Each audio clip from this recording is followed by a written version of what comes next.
think yung Sagsadain, hindi niyo ko kailangan mag-apologize. Because wala naman... Ito yung presentation nila. Nandyan yung 21.7 billion. If you add the land cost, it's 23 billion. Yeah, but This was submitted by them. But we're talking about... May documentation ba kayo tungkol dun sa land cost? Dumadaan ba sa inyo yung pera ng land cost? Si ang present niya... Mr. Chairman, what we're talking about, building. Hindi mo trabaho... Ma'am, let's calm down so that we can get the numbers right. I showed the video na ang sinasabi niya 5.7. Which mismong yung dokumento... Mr. Chairman, even dun sa document na hawak mo, there's no 23 billion. 21.7 billion and then 23. You're reacting to what Senator Escudero said na 23, which was submitted to us by the SCT, which were all your staff, and which I released to the media. And you've been going around saying mali numbers namin. So kung mali, correct it. Pero ang nagbigay ng number sa amin, staff mo, and you've been going around telling people, saan ba namin nanggaling? Nanggaling nga sa staff mo. So anong problema? Mr. Chairman, ang tinatanong ko, per documentation ng DPWH. Ito documentation nila, 21.7 billion? Is that 21.7 plus 3. Hindi DPWH ang sinabmit ko sa media at hindi yun ang sinabi ni Senator Escudero. Actually, ang sinabi ni Senator Escudero galing sa SCT na mga staff mo. So what's the issue? Well, actually, Chairman, parang nagkakamali ho ata kayo dun sa presentation nyo dun sa Phase 3. Sa records nyo ba, it's 10 billion? Records to ng me, SCT, Senator Binay, that was given to me by the SCT. Who are your staff? Yes. Wait, so what's the problem? No, ma'am, ginugulo mo yung hearing wala namang kailangan magulo. Yan ang sinabmit sa akin. So kung sasabihin mo mali, edi ano yung tamang number? Mr. Chairman, yan po ang sinabmit sa akin, diba, galing ng staff mo. ang pinag-uusapan natin ngayon, yung side ng DPWH. Yes, and ang pinag-uusapan namin ni Sagsadain, yung sinabi niyang 5.7 na 7 point something I am pala. putting it in the proper context. Kasi to be fair to DPWH. Mali nga talaga sinabi niya, hindi 5.7. It was 7 point you something. Them to apologize for the 23 billion. No, you're mali yung pakinig mo. I asked them to apologize for saying it's 5.7 when in fact it was 7 point something. Mr. Chairman, listen to Can me we first. just go back? Listen to me first. Magkano yung total? Listen to me first, Senator Nancy. I'm still the chair. No, ang problema sa iyo, you keep going around saying, gusto ko makausap si Alan, gusto ko makausap si Cheese. Nagkita pa tayo sa party, may cellphone, hindi mo naman kami kinakausap, tapos manggugulo ka ngayon sa hearing. Let me continue. I told SEC na pinapalabas na walang 23B. Because there's no 23B. Because he total... Ayan yung 23B, oh. Ayan ang 23B. Ayan ang 23B na submitted ng SCT na staff mo. Na ikaw nagsabi sa akin na wag kong tanggalin, na Mr. ituloy Chairman, ko. So what's the issue? Anong sinabi nyo? Ang cost ng pagpapatayo ng building ay 23B. Ang sabi ni Senator Escudero, so far, ang total cost ng pagkakaroon ng bagong building ay nasa 23 na. Yun po ang binigay sa akin ng SCT na kasama dyan ang cost ng land. So ano ang issue? Wala naman issue. 23B talaga sinabmit sa amin. If you want to tell me na mali lahat ng staff mo at may iba kang numbers, you're welcome to submit. But how can you argue with what they submitted to me? And how can we argue with what Senate President said? Because proper context, when yung nag-issue ng statement, ang statement nyo ay from the original core and shell budget of 8.9 billion to a projected completion cost of 23.3 billion. And we're talking about the new Senate building project.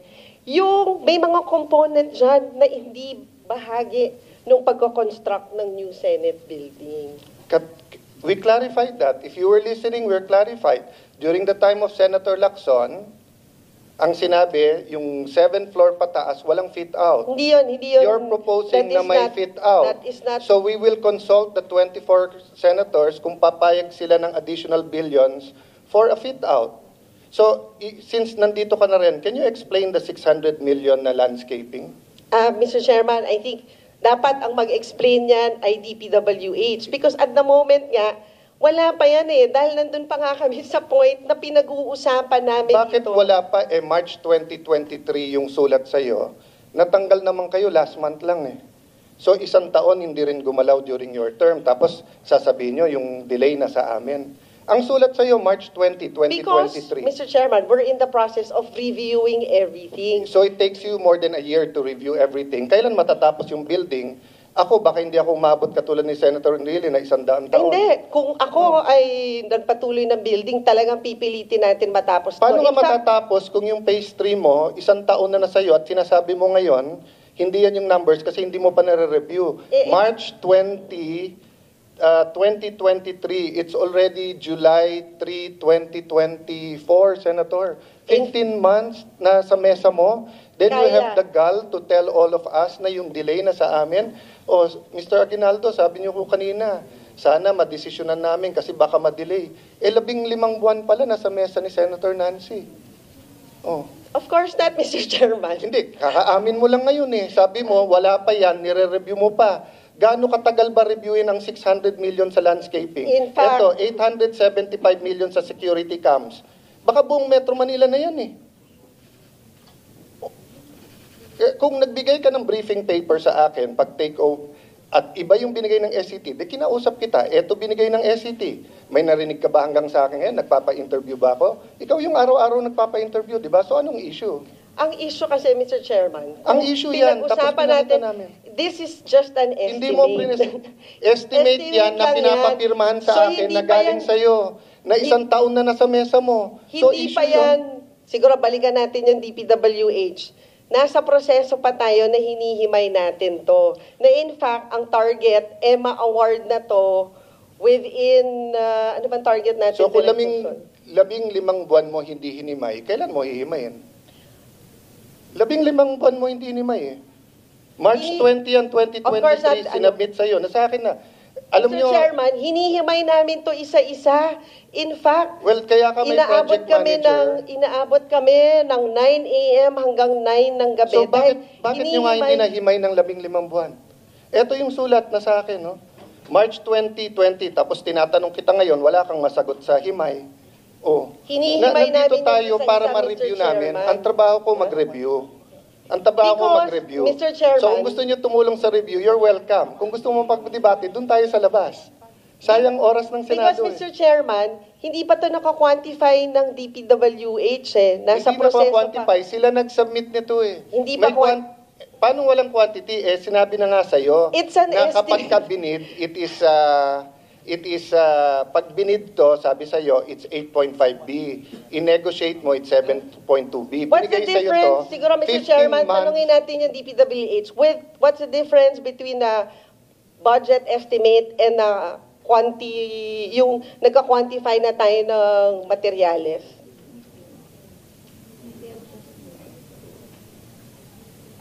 And at the moment, nasa na tayo dun sa proseso. Under review pa rin po. Oh. So, So, di ba? Hindi, siguro, state for the record, what's the difference between a budgetary cost estimate with a detailed cost estimate? Ma'am, nililito mo tao kasi dun sa memo sa'yo nakalagay, i-negotiate nyo na at 7.2B. Ayan, Oy, nandyan. of course not. Nandito sa dokumento sa Mr. inyo. Chairman. 15 months na sa'yo. Mr. Chairman, it's not true. In fact, ang instruction ko is for public bidding because marami ng which you didn't do sa 2.375 billion, di ba? may may explanation din yan, Yes, Mr. which is my Chairman. explanation din sa 7.3B. Kaya ako sila tinatanong at kailan kita tinatanong. But the 7 Pero point- tinatanggi mo kahit na 15 months na sa mesa mo, tapos kung ano-ano sinasabi natin sa numero ngayon. So ang point, Senator Binay, do you want to help or gusto lang guluhin to? Kasi from the start, ginugulo mo pati yung credibility ng aming review Di ba? Mr. Chairman, ang goal ko lang matapos ang building na to. At Paano nga hindi siya- matatapos 15 buwan yung hindi phase 3 siya sa mesa mo, maging- wala kang ginawa. Meron- Ikaw na nagsabi ngayon, hindi ko alam yon. Ngayon ko lang nalaman na 15 buwan to na sa mesa mo, wala kang ginawa. May ginagawa tayo, Mr. Chairman. Ano nga ginawa mo? 15 buwan De, unang-una, Hinahanap ko Mr. ngayon. Chairman, hindi ko trabaho mag-quantify. Trabaho ng DPWH mag-quantify. Sinabit na nga sa iyo ng DPWH yung amount. Hinahanap ko yung sulat. Can you help me, Raf? Nasaan yung sulat Ang dito? submission nila ay Ayan ang linaw-linaw ng sulat, ma'am. Tao na humusga. Oh, ayan. Oh, kayo sa media, marami kayong tanong sa akin. Ayan, oh, ayan, oh. Oh, Honorable Senator Maria Lourdes Nancy S. Binay, March 20, 2023, forwarded for your information reference WTC package above project 7.359 billion, which was on the memo I gave Senator Escudero. O yan, based on the persistent approved RDAET. So, ma'am, yung sinasabi mong hindi wala siyang basis, based na siya sa RDAET. And approved DAET plans and covers remaining WTC of the NSBP, except electronics auxiliary work. Costing is based on similar items in phase 1 and 2. Siguro, Mr. Chairman, tanungin natin. Sandali lang. Let me finish kasi importante ito eh. Oh, ano nakalagay dyan?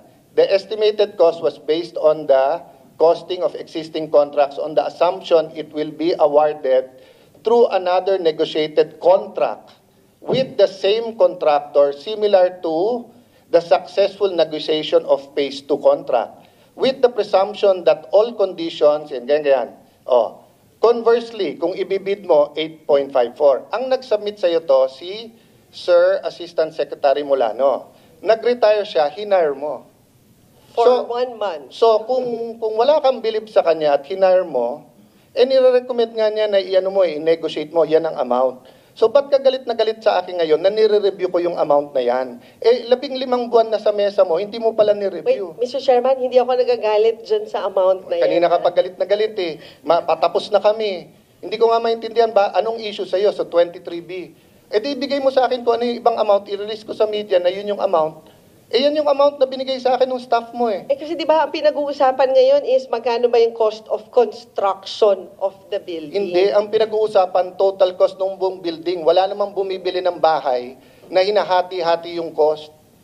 Di ba? Pagka ikaw ay bibili ng bahay, tatanungin mo doon sa broker o all in all, pati taxes magkano. Hindi, pero so, Mr. Chairman, pag nagpapagawa ka ng bahay, hindi kasama yung bibili mong refrigerator tsaka TV as cost of the building. Di wala kang refrigerator, wala ka rin TV. Yeah, pero hindi mo I mean, sa competition ng DPWH, hindi yun bahagi. Tama hindi po ba? Hindi naman bahagi refrigerator at TV to, ma'am. For example, cybersecurity, bahagi ba ng... Ma'am, ano ba intention mo sa guguluhin mo yung hearing namin? Hindi ko ginugulo yung hearing. It's 23 billion total. Walang nagsabi dito na 23 billion total DPWH. Wala akong nagsabi nun. Ang dami mo nang inimbento sa media kung saan mo na pinala yung issue. Wala akong iniimbento. Imbento ka. Naka-10 interview ka. Baka naman ito yung Makati, Taguig. Hindi mo man lang iniba yung question dun sa radyo. Lahat sila pare-pareho question. Eksakto pa. Di halatang ikaw nagbigay ng question. Ano namang kilalaman? Ano namang kilalaman ng Taguig? Bakit naman ako magbibigay ng question sa media? So, napakagaling Mr. Chairman. Baka gawain mo yung nagbibigay ng tanong sa mga media. So, ma'am, 10 interview, eksakto lahat ng question. Coincidence, ang galing mo naman. Siguro, diba? mas magandang... Kagabi. Mas magandang tanungin yung mga hindi sila. Radyo ang sinasabi ko. Ang point ko, ma'am, pwede bang stick to the issue sa tayo? radyo, Mr. Chairman. Walang nag-bring up kaya din dito tayo ng ibang bumaba issue. kasi kanina pag gusto magpaliwanag ng DPWH, hindi sila makapagpaliwanag ng maayos. Mga bisita natin sa DPWH, pasensya na po kayo. Yun ang sinasabi ko sa inyo. 24 yung senador, iba-iba yung opinion. Klaro yung issue, guguluhin yung issue. Hindi po ako ang nagugulo, Mr. Chairman. Sa pagpasok mo palang, ginugulo mo na yung issue. Ma'am, hindi magulo yung issue. Ang linaw-linaw ng issue, 23 billion galing sa staff mo. Ikaw yung pumupunta sa media, sa radyo, kung ano-anong paninira, kung ano sinasabi mo sa akin. Sabi mo, may sumasaksak sa likod mo. Di kasuhan mo ng attempted murder. Sino ba sumasaksak sa likod mo? Wala akong alam doon.